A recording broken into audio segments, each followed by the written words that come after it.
What's up, guys? Welcome to another episode of the podcast. Before we get into this week's interview, which is going to be amazing, I want to give a shout out to the sponsor of this particular episode, which is Rip Nutrition. Listen, if you guys have been following me on social media and you know who I am, you know that I'm big into fitness. I'm trying to get my body back in shape, and I've been doing a lot of stuff. Well, I went into Rip Nutrition myself. I stand by their products. I'm going to tell you a little bit about them. I'm a big fan of what they have going on. They're a locally owned and operated hardcore supplement store here in the Treasure Valley down in Boise off of Milwaukee, right by the Boise Town Square Mall. So it's a really convenient location for the Treasure Valley. They've got a lot of supplements. I went in there. I was trying to get some pre-workouts that were non-stem and just get a few things, some amino acids and whatnot. I was talking to the owner. Matt's awesome. He was giving me a little bit of a consultation on some of the stuff I had questions on. And they have a lot of products. So they've got the exclusive Rip series, which is awesome. Great tasting products. But they've also got exclusive and non-exclusive brands such as like Hyped Sups, Insane Labs, Bucked Up, which is hugely popular, Innova Farm, Chaotic Labs, and a lot more, right? And whether you're trying to build muscle or lose weight, or if you just need a pre-workout or a post-workout or whatever, they've got those for you. And again, like I said, they can offer free one-on-one or group supplement consultations. So if you're a player, a parent, or maybe a team who's looking to go in there and try to help, put on some size in the off season or whatever you're trying to do and enhance your training, but do so in the right way. And you want to know what you're putting into your body. They can offer those consultations to you so that you can get the information that you need. They've got some great protein. They've got the high-tech brand, AstraFlav, TrueFit, and Mutant proteins if you're interested in those. And they do a lot of sampling of their own products and taste test the proteins before you guys buy. So it's really, really good. And they're open all week. So their hours are Monday through Friday, 9 to 6, Saturday, 10 to 5, and Sunday, 10 to 4. And I'm going to put the information here in the description of this podcast so you guys can check it out. But huge shout out to Rip Nutrition. Go check them out as we get ready for this interview. We're talking about a women's lacrosse player today on the podcast. An awesome interview where you're going to learn about her mental health struggles, but also learn about the sport of lacrosse for women. She plays over at the University of Pittsburgh. You're not going to want to miss this episode of the Gametime Guru. So, what time is it? Game time! This is the Gametime Guru podcast, where I interview sports figures from all over the world to help deliver a panoramic view on sports. So whether you're a former athlete, one of the crazies, or simply a casual sports fan, this is the perfect show for you as we peel back the curtains and learn from our guests every single week. I'm your host, Shane Larson, and I'm helping you see sports through a different lens. What's good, everybody? Welcome out to another episode of the Gametime Guru podcast. My name is Shane Larson, host of the show. 2023 is upon us, 6 years running into the show. At the time of this recording, I always like to do this at the beginning of each episode, to share with you guys the statistics. We're currently in 179 countries, all 50 states, and it's continuing to grow. So appreciate everybody who's tuned in over the last 6 years. I want to give a massive, shout out and thank you to everybody who's tuned in, who's shown support of the show, who's given me a review of the podcast on Apple Podcasts, or if you've been a guest on the show, thank you so much for that. So again, appreciate all of you guys. If you haven't done so already, please leave me a review on Apple Podcasts and follow this on YouTube, as I'll be building out the YouTube platform in 2023, trying to get more traction on that front as well so that people can see the video content as well as hearing the audio content. I want to give a reminder, if you guys are entrepreneurs of any sort, the episode here is being brought to you by ClickFunnels. So if you guys go into the link in my description, you want to use ClickFunnels for your business. If you're trying to build a landing page, get leads for your business, I got a discounted price here for an annual price that you can get for ClickFunnels. I'd highly encourage any entrepreneur or business owner to check it out. Go click the link in the description and you'll know what I'm talking about. So it's been a couple of years now on the show. Before I get into introducing our guest, it's kind of introducing her right now, but it's been a few years since I've actually talked about the sport of lacrosse at all. And it's been, I think, 4 years. Since we've had a lacrosse player, maybe 2 or 3. We've only had 2 episodes on the show where I've interviewed a lacrosse player and a lacrosse coach. This is the first time I've had a female lacrosse player. We're talking about women's lacrosse today. And I'm really excited about this because there's a lot more than just the sport of lacrosse we're going to be talking about. We're going to be unpacking a couple of different things as well. But joining me is a sophomore over at Pitt, the University of Pittsburgh, Pitt. Her name is Kiara Feibusch, and she's going to be talking about her story. So Kiara, thanks so much for joining the show. Of course. So cool to have you on here. I first came across your story, obviously, like going through the hidden opponent. And I actually had somebody on my show that introduced me to the hidden opponent. And then I went under the hidden opponent. And I was like checking out different stories. And that's how I came across yours. I was like, oh my gosh, this is rad. So I kind of wanted to, I became intrigued with your story there. But that's why I'm glad to have you on the show. I got to give a shout out to the hidden opponent. and just thank them for, having a platform as well, because I saw your story there. But Kiara, let's rewind the clock.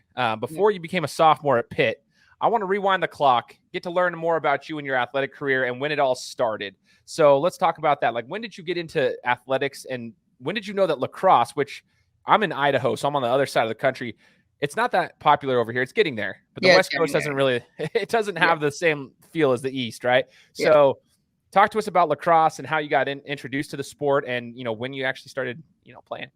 So I've always been playing sports like throughout my childhood. I think I started off playing soccer when I was really little, like the little kid soccer, and everyone would just run around the ball and just all that stuff. But my dad played at a community college in like when he was in college. I'm not sure what school, but I just like picked up the stick. I think in second grade, I would always go to like my high school little camps, and I would go with my older sister, and we would just play there. And then I joined like the PAL, and at the time, I was also playing softball.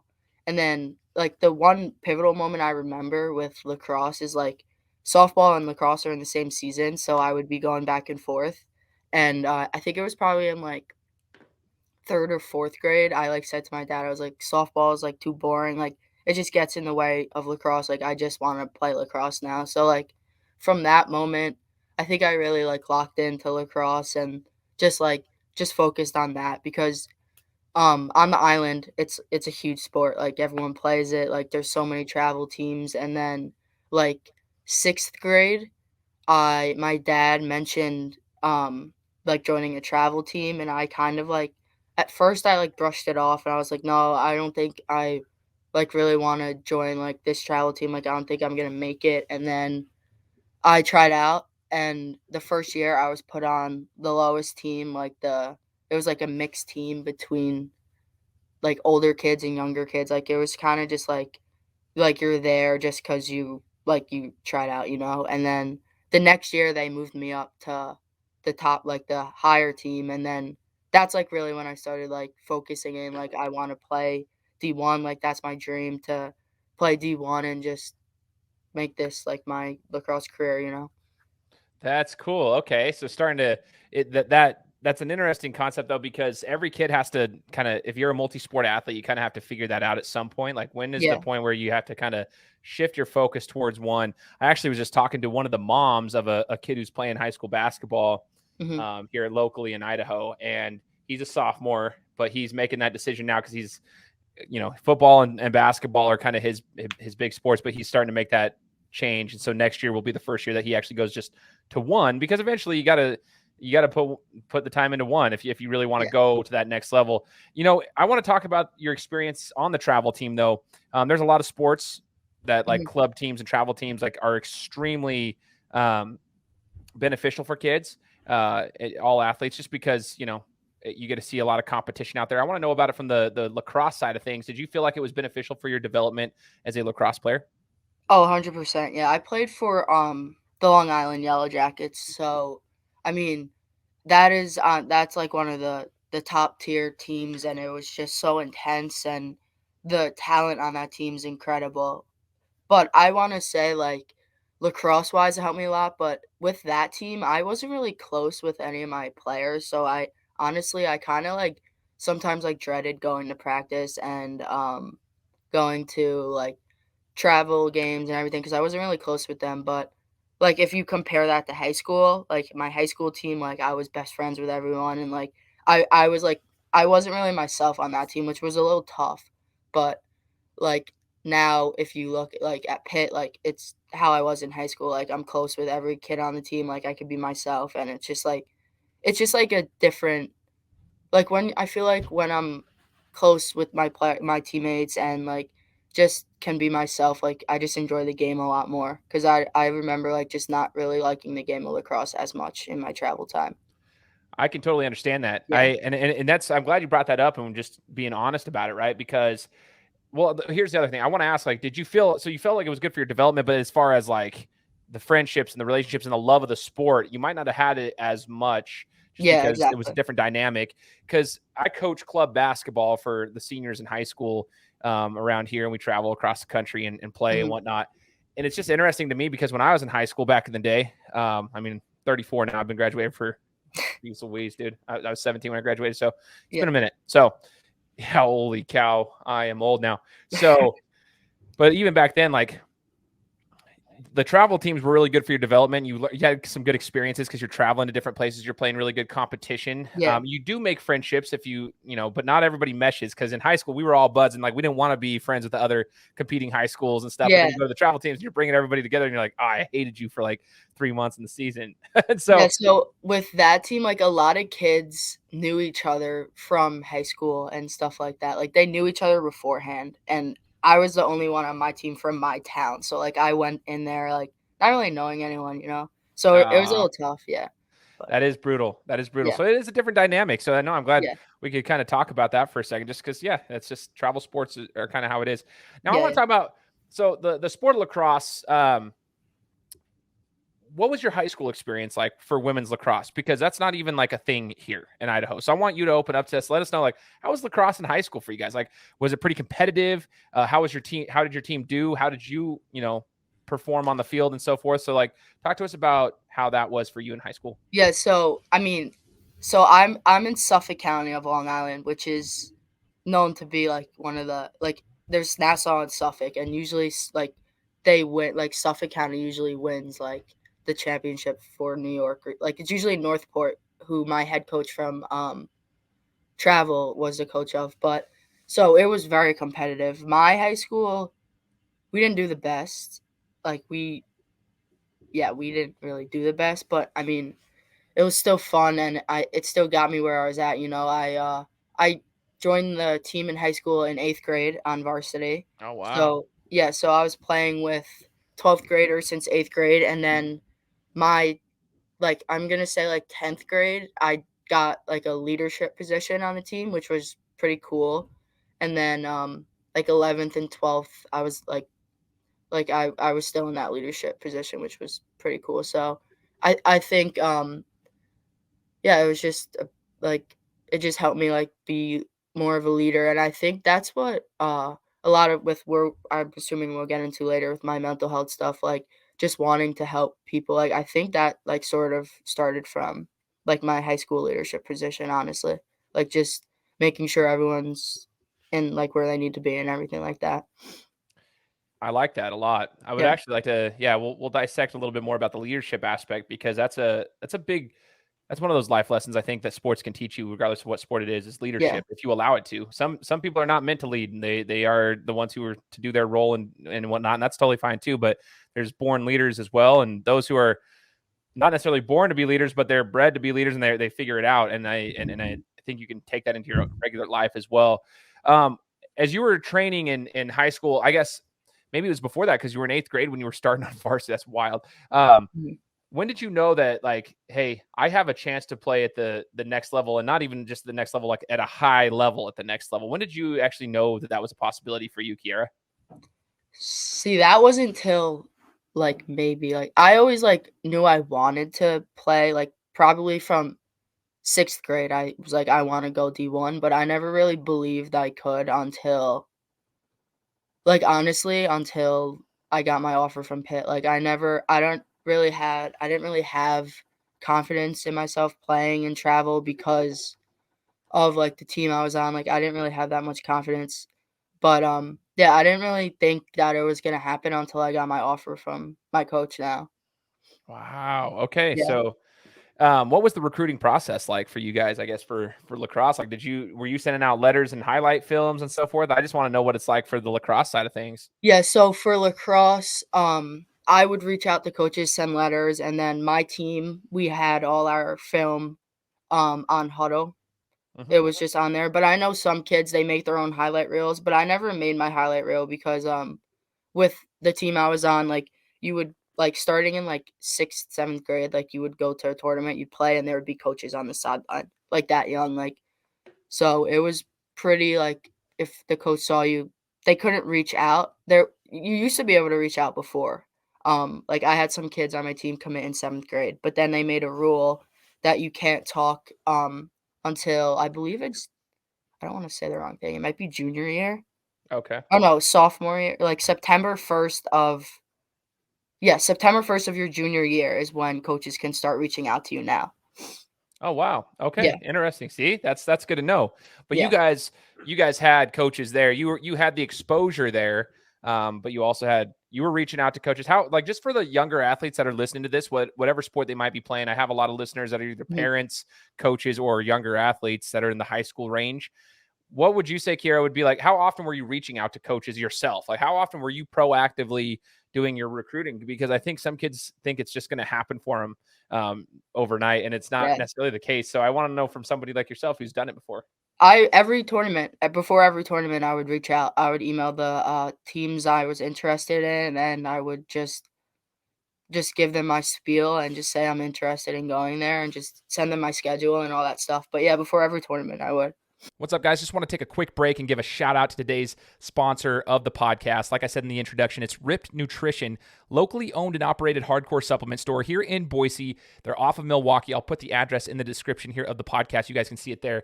But they are amazing. I've gone there for my own stuff. They've got the exclusive Ripped series for products, but they've also got Hyped Sups, Insane Labs, Bucked Up, Innova Farm, Chaotic Labs, and a lot more. So if you guys enjoy those brands, go in there and check it out. Or if you haven't tried the Ripped series supplements they have, go check those out too. And the best thing is, if you have questions on those, the owner will give you the information that you need. So Matt's in there. He's offering free one-on-one and group supplement consultations. So if you guys have questions on what you want to take as you're getting ready for the off season and trying to, get bigger, stronger, and faster, go check it out. Ask him, and he can help you out with it. And they've got some awesome proteins by High Tech, Astraflave, TrueFit, and Mutant.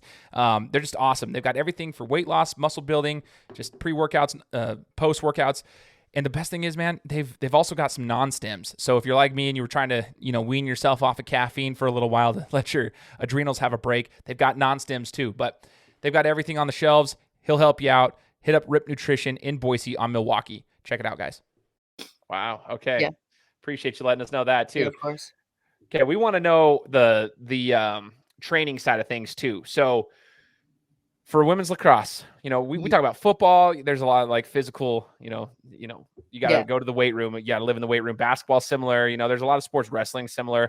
How's women's lacrosse? So like, how was the weight room and the training like for you guys, especially in high school as you were getting prepared, to go to the next level, and even on travel ball? Like, did you guys have to, have a specific workout routine? What's the training like? So if there's somebody out there listening to this, they kind of have an idea of what to expect of what the training's like if you really want to compete at a high level. Yeah, so my high school, we never did weightlifting, but I did weightlifting on my own. So I joined a couple different gyms, and I think I locked in maybe like weightlifting on a regular basis. I want to say I started 7th, 8th grade, and then I took some time off from it, and then 9th, 10th, I was going probably like 3 times a week lifting, 4 times a week, depending on my schedule there. But I mean, I want to say the biggest thing for lacrosse is your fitness, like endurance, all that, and then your stick work, like wall ball. Like that is the biggest thing. Like if you, like that is like it's just something you can work on and get better. Like some people like are born with IQ and like it just comes to them, and then other people don't have as much as IQ. You could work on that, but like stick work, you could just always do like wall ball and everything like that, and it makes such a difference. Like college coaches look for stick work and like speed and endurance.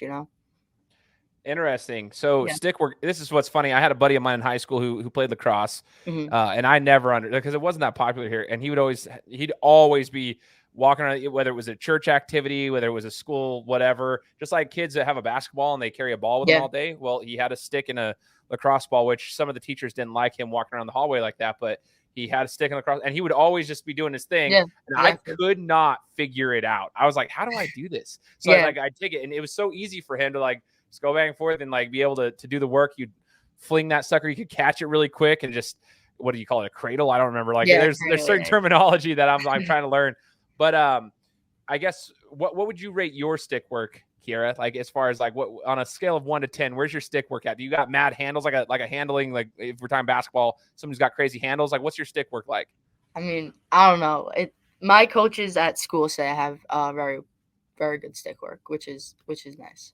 And my Okay. dad's always said it. But yeah, I mean, I always like did a lot of wall ball as a kid, and it shows and it makes a difference because it's not something you can forget what to do, but like you could get rusty. Like if you don't do wall ball for like a few weeks, like you'll notice, like someone will notice.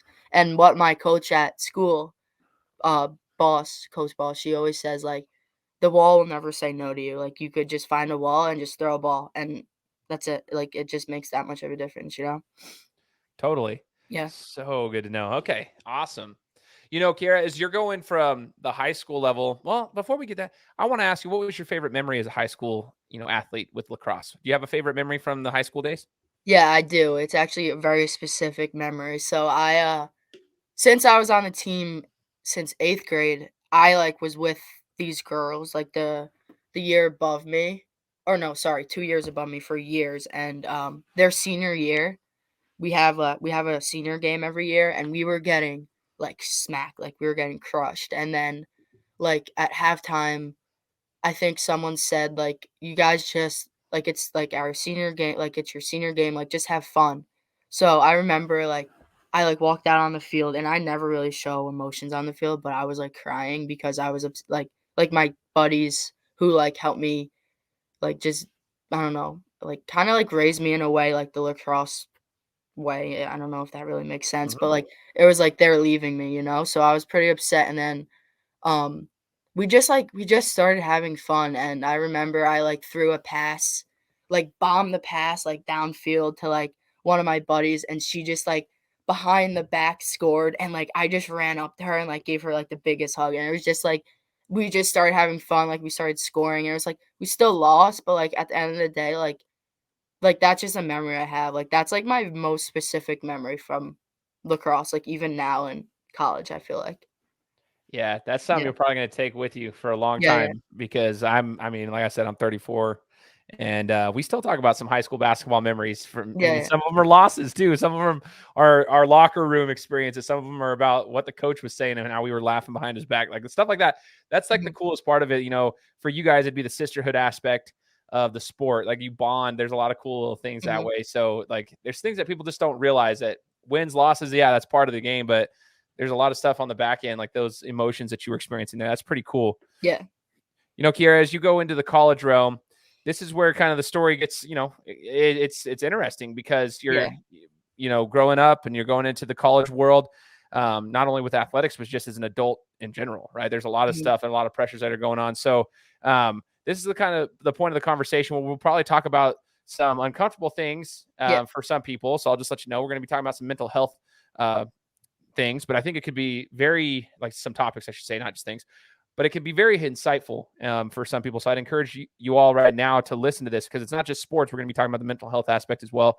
And it could be very, very helpful for some people out there that need to hear this. So let's talk about the transition from high school to college. What was the biggest transition? Was it the living? Was it the athletics? Was it the academics? Like the schedule? Like talk to us about the actual transition from going from high school to college, and not only just as a student but as an athlete. Yeah, so if we back it up a little bit, I had, a ton of stuff, like, go down my senior year. Should I briefly touch it for the people who aren't Yeah, aware? Or let's hear what happened your senior year. Yes, yeah, please. so, Thank you. it started off I got my wisdom teeth out in October of my senior year, and I got sick. I, like, lost all my muscle that I worked for in the gym, like, 13 pounds, and it was like, just seeing that, like, change in my body alone, like, that was really tough because, like, everything I worked for, like, was just gone, you know? I got, like, a bacterial infection from the antibiotics because I wasn't taking probiotics, which was a big mistake. So if you get your wisdom teeth out, take probiotics. But I then a few months later I got COVID and it rocked me. I had heart and lung issues up until for two years previous.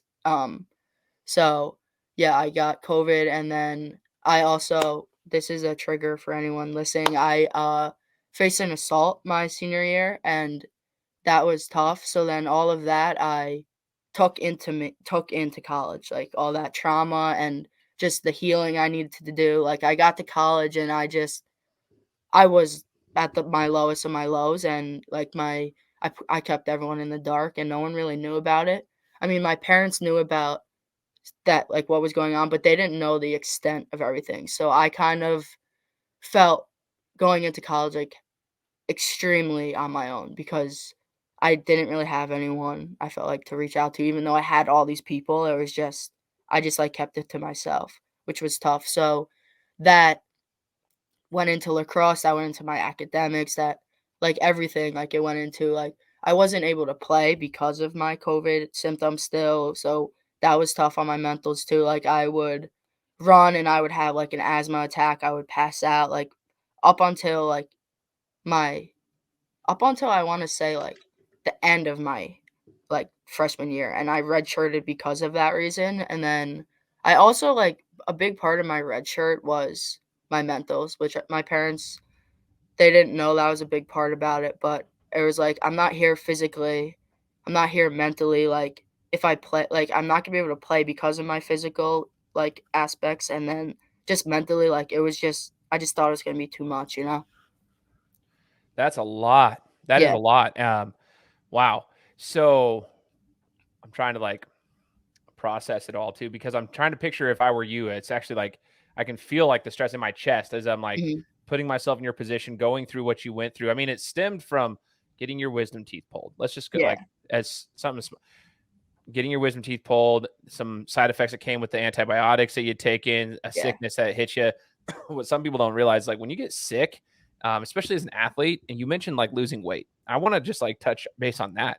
Yeah. A lot of us actually understand that, but some people don't realize that. Like when I was in basketball, I got really sick my senior year as well, and I Mhm. lost like 7 or 8 pounds, but it was all muscle. Yeah, And exactly, yeah. and it all it took was like 4 days for me. It was like four Mhm. days, and all of a sudden, like I was throwing up all the time. I couldn't do it, and I was so sick. So even and what my friend didn't mean to say it this way, but he saw me. He came to check on me at the house. And he goes, "Whoa, dude, you got skinny." And I'm like, "Yeah, dude." Like it like messed me up because then it Yeah, takes you like exactly. 2 or 3 months to try to get back into the gym and get everything. So that's just one little mental aspect of it all. It's like so hard that people don't even realize because like, Yeah, oh, and dude, whatever. then with that, like, I lost all my weight, but then I couldn't, like, work out to gain it back because of how severe my symptoms were from COVID. So it was, like, kind of like a double whammy. It was, like, I had, like, a heart monitor on, like, I was not allowed to work out, like, the doctor told me, like, "If you work out, like, you could die." Like, it was, like, "You we don't know what's going on." Like, it was in the midst of COVID too, so, like, they didn't really know the extent of it. So, like and I don't like, I, like, always, like, would work out, you know, and it's just, like, that was just tough, and that was when I think well, I know, like, that's when my, like, anxiety started to happen because of, like, all these doctor's appointments, like, I had no answers, I didn't know what was going on with my body, and then, like, my depression too. So it probably felt like, yeah, and like you said, that was when you got COVID. That was probably like at the beginning stages of like I should say beginning the first year or so of this like pandemic. So Yeah. there's a lot of panic, warranted or not. Like so nobody knows what's going on. The media says Mhm. this thing, everyone's saying whatever.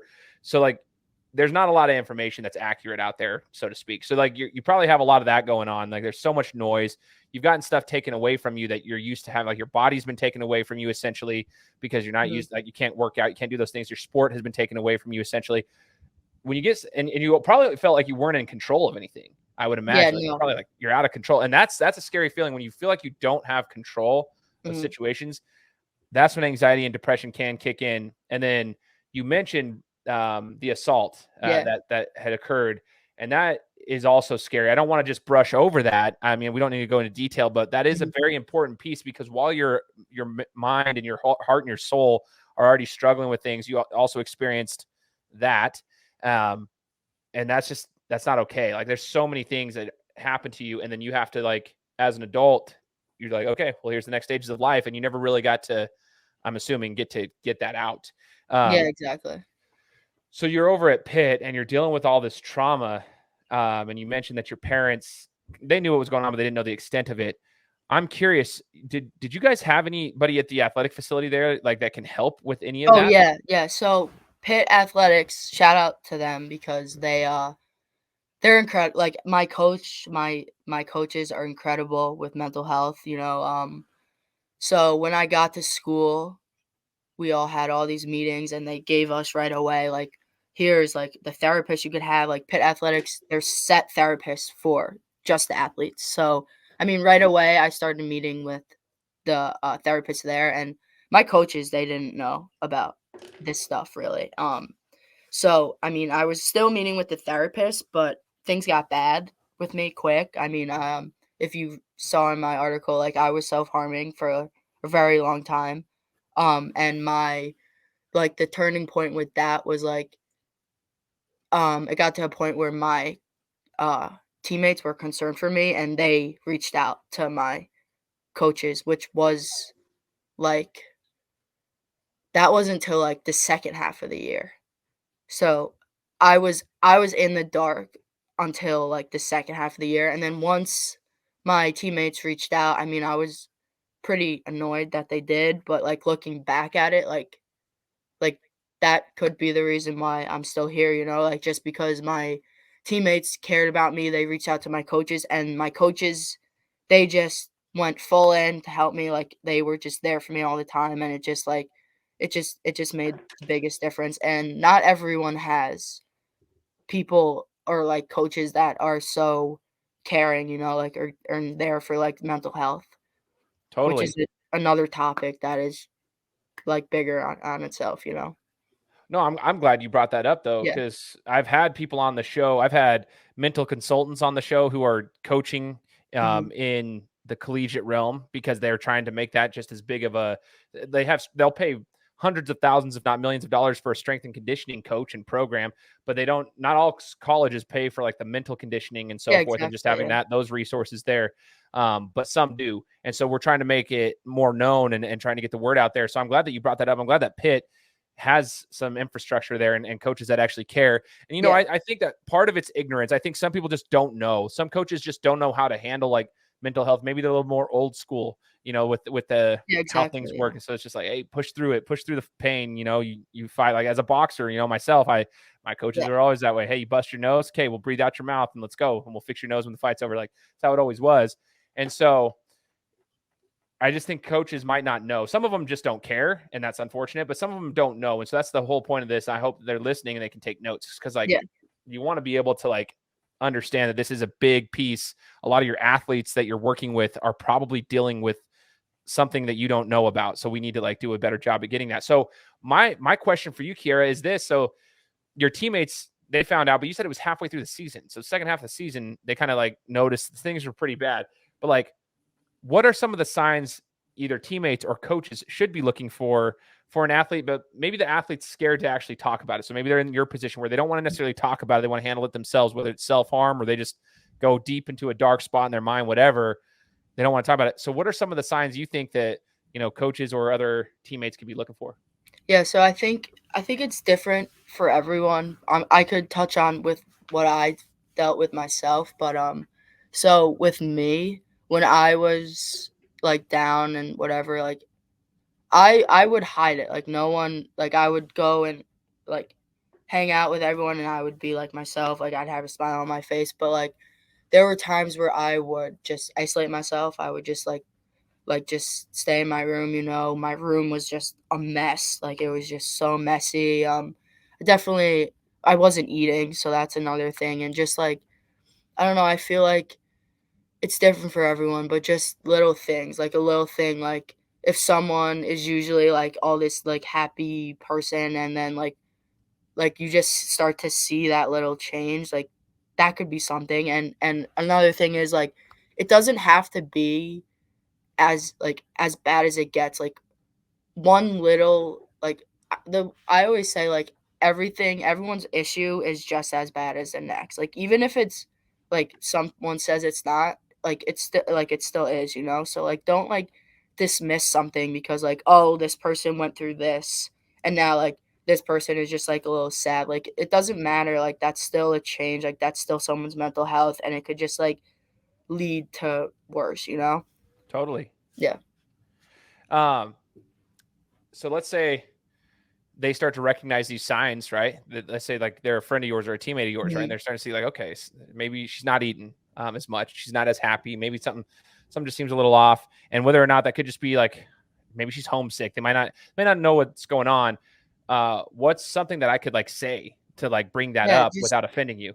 so we went over a lot of this stuff with the hidden opponent. It's just like have them like not in like a big room with like people obviously, just like but like one on one, just be like, hey, I noticed this, like bring up what you noticed and just be like, if there's anything going on, like I'm here for you. I could get you the help you need, just like sort of like say, hey, I noticed this. And if you're not doing okay, like let me know, let someone know, like there's people out there to help. And that makes the biggest difference because like I had teammates like who noticed things and they said that to me and it just it made a difference, it just makes you feel less alone. Totally. That's a big piece, is like not wanting to feel alone when like that's the sad part about when someone's going through depression or anxiety, speaking from Mhm. experience for myself. If you're going through something that's very dark, you feel super, super alone. Yeah. And you don't want to feel more alone. So like if you can help somebody feel like, okay, they're not alone, even just if it's something small, at least for me, like that was super, super helpful in my life. Yeah, You know, exactly. Kiara, as you started to get the help that you needed from, teammates, coaches, the staff over there, and I guess family members too. What was, I guess, I wouldn't say the turning point necessarily. The turning point's a weird way to say it, but because I'm sure you still probably battle with these things. It's not like it just solved. You'll Yeah. probably still battle with things as you go on throughout your life, because this is just part of it. But I guess, what was the turning point in regards to being able to manage it? Is the way I would phrase that question. So I want to say the turning point. My family, they didn't know about anything I went through until maybe a month before. Well, like what I was doing, like all that stuff. Like they didn't realize like how bad my depression was until maybe a month before I posted that article. Oh wow. Okay. So they really were in the dark. But the turning point for me was like after my teammates told my coaches, like my coaches, they just reached out to me all the time. Like if I was having, there were a few times where I was late to a game because I had a panic attack or something, and my coaches, like they didn't yell at me. They were just like, that's okay, like whatever you need, like we're here for you. So I want to say like that was my turning point, like noticing that these people are here for me, like they do care and they're genuinely just here to help me, and just like that was just the biggest difference for me because once I saw that these people care and that they're here to help me, I was like, well then now I need to like start helping myself, I need to like put the work in, like go to therapy and just like I was going to therapy but I wasn't taking it seriously. Like I kind of just like dismissed everything I was going through, but like just they helped me realize the severity of everything and just all that. Totally. Yeah. Awesome. That's awesome to hear. Like, just it's cool to hear it from somebody who's been there, because there's Mhm. so many people. Uh, that's why that website we keep talking about, it's called Yeah. the hidden opponent. Like it's hidden. Like there's so many people going through stuff, but and it's becoming more and more open now. People are starting to share more stories with it, but I feel like it's still one of those things that, like, people need to hear it, because Yeah, there's a so lot of people. Go ahead. Go ahead. another thing is the hidden opponent helped me a lot. I was in the dark and then I would read these people's stories and see that they went through something I'm going through and it just like just having that source there and just seeing that there's other athletes going through this, like it made the biggest difference. And then so now with that is I'm trying to start I wanna call it like a blog or like a website where all it is, it's gonna be is like just where people athletes, past or present, can just share their stories, like and it's just gonna have mental health resources on it and then just a bunch of athletes' stories. Just because since that helped me so much, I just wanna make another platform where someone can just like read someone's story and just maybe just make a little bit of a difference. 100%. Yeah. That's so awesome that you're doing that. I think it's a shout out to, so many people hate social media and just anything, but like I've experienced on my podcast, I'm sure there's going to be more that will come and DM me about your story. Like randomly, you never know who you're going to reach. So if you have a platform, shout out to the people that utilize social media for the better, right? Mhm. Like they got an Instagram page and a website where they've got all these stories on it, like yourself. Like I was able to come across those because of that platform. You were able to get help because of that platform. Yeah, exactly. People have listened to this podcast, and sometimes they get help from this podcast because of the interviews with the guests like yourself. Like if you can utilize your skill sets and your story and the stories of others and utilize this, social media and the internet for the better. There's a lot of bad out there, but if you can utilize it for the better, you can help a lot of people because you can reach people quick, and you never know who needs to see it. You never know who someone like yourself will be reading those things and come across those stories or hear them or whatever. Just so awesome. That's cool that you're doing that too. I look forward to seeing that. That'll be sweet. Yeah, so that's on the works. And then after I submitted my story, the feedback I got from people was incredible. I didn't realize, like, I mean, I must have gotten like close to like 300, 400 people reach out to me, like thanking me for sharing my story, saying that like it made a difference in their lives, or like just it was incredible. And that just really like made clarity for me too. And I like now I want to go into profession with mental health, and just like if I could use my experience to help one person, then that's all I want, you know? Totally. Yeah. That is so cool. That's I love it. I love how, life kind of takes you in different directions, depending on, your life experiences. And it shows that, like, you're utilizing some of those experiences to like help you out, post athletics career, most likely. Right. So you're Yeah. going to be kind of going down that Yeah, field. hopefully that's the plan. Yeah. Yeah. Exactly. So Kiara, you started to get your mental health on track, manageable. Obviously I always use those words because it's not just cured. Like everybody's mental health is something that you have to take care of, just like your physical fitness. You got to take care of it consistently. But you've got that into a point where it's manageable, and you're back to competing. Talk to us about what it's like to be back on the field and being back with your teammates and being able to feel a little bit stronger mentally now. Do you feel like do you have a like I guess a reborn feeling in a sense of like, okay, I'm Yeah. back at it. Let's go. So I was actually I got this asked a couple months ago, and it's just like with my physical and mental, like I was off the field for a whole year, like I actually 2 years, and just coming back, it's just like I came back and I was just like, okay, like I'm ready like to play and everything, and like my confidence grown, and like I see that in my own play. Like I've never like had confidence playing, but like I don't know why, but, like, after all this stuff, I think it was, like, I owe it to myself to just, like, have this confidence and just play, and it just like, it made such a difference. Like, I just feel like I'm just I don't know, just on the field, like, I just feel so much better, so much confidence, and it's just it's awesome, and I'm excited for this season. That is so cool. You go Yeah, through some struggles, right? And then yeah, you get shattered into a ton of pieces. But when you get built back up, it's mhm, like, okay, I can go through some hard stuff. Let's go. And you get yeah, the yeah. confidence. That is dope. I love that. I love hearing that. Um, I guess I would ask you this. Okay. Now that you're kind of back into it full throttle, your first year's there, the first year there was a lot going on, and now you're kind of like back at it full throttle.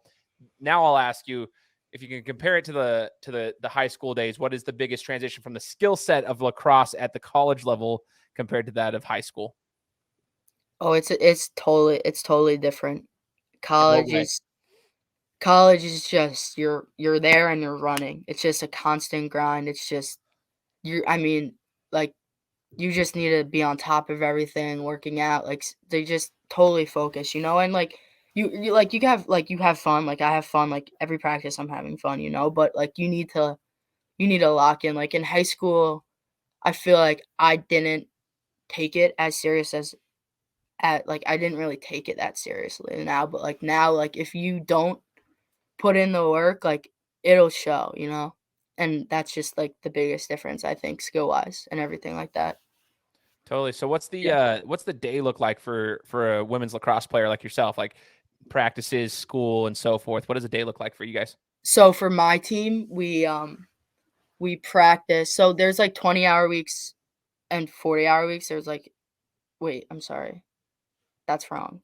There's like different there's like different like hour weeks like throughout the season. So like when we go back, we're in like the height of it. So like we have the most amount of stuff to do. So like we'll practice from 8 to 10, and then we'll have either conditioning or lift from like 10:15 to 11:15, and then we'll have class, and then like the next day we'll have the same thing, and then sometimes we have some meetings to do and then film and all that. So like I want to say it's like training 3 hours a day for like 5 days a week in the head of it, and then class and meetings and all that stuff.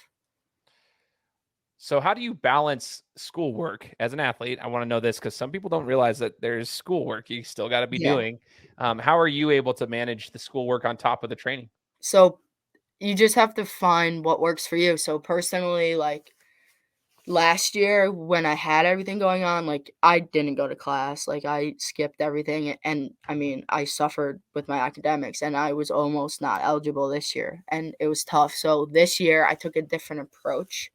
I am in these asynchronous online classes, so it's like you teach yourself, you like there's like videos posted, all the everything posted, and you teach yourself and you do it. Everything's due by the end of the week. So that's what works for me. Like not having that class that I need to go to because like I'll train and I'll be tired, But I know a lot of like a bunch of my teammates, like they'll have practice and then they'll like take a nap and go to class. Like you just need to like prioritize your physical health so you can be able to get through the day. Like you need to if you need to take a nap, and then you need to fuel yourself to get through that day to give you energy, like drink water, stay hydrated so you can go to practice, go to class, and then do it all again like the next day, just need to take care of yourself physically so you could be there mentally and then just get what you need to do, get it done.